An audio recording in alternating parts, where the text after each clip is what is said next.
to Morocco now, which is still recovering from Friday's earthquake. There were moments of panic on Wednesday after an aftershock hit a village close to the epicentre of last week's quake. More than 2,900 people are reportedly dead and at least 5,330 injured. That's according to the latest official figures. The country has accepted aid from 4 countries, the United Kingdom, Qatar, Spain and the United Arab Emirates. But resources from several other countries and the United Nations remain on standby. Live now to our BBC Arabic reporter, Etta Shalabi, who's in Marrakesh. Etta, hello there.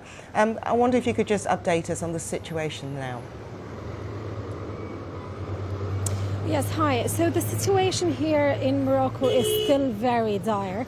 There are thousands of people who are actually complaining of not still receiving any kind of aid, especially tents.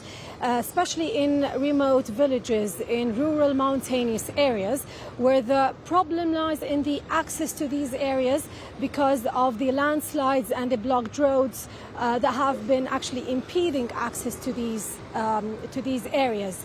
So there is a sense of frustration that people aren't getting enough aid, where there are lots of people who aren't getting any aid at all, especially tents.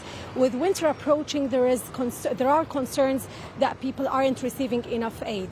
And there are a lot of people who are actually relying on small groups of Moroccans who are actually trying to send aid through animals actually to kind of reach them there, because there are actually areas that are very, very hard to reach unless you reach them by actually animals or by only walking.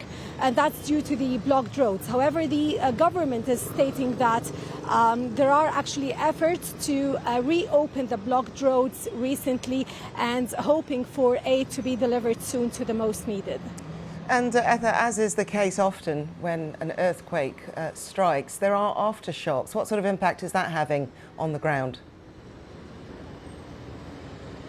Yeah, the latest aftershock was recorded this morning at 6:50, and it was really felt in the province of Al Haus and Taroudant, and it was actually felt until Agadir. Actually, people in Agadir felt it, and the aftershock was strong, but it didn't actually have any kind of effect. While aftershocks, according to senior officials whom I've spoken with, will last for some weeks or actually could last for up to a couple of months. The officials are saying that there have been 10 felt aftershocks and hundreds of unfelt aftershocks, and that they may last for the next couple of months. So the problem with aftershocks actually in mountainous rural areas are 2 things. The first thing is that the very weak buildings that are actually affected already by the earthquake would easily crumble very, very easily and quickly. And also the aftershocks could lead to more of blocked roads and landslides, leading to more blocked roads.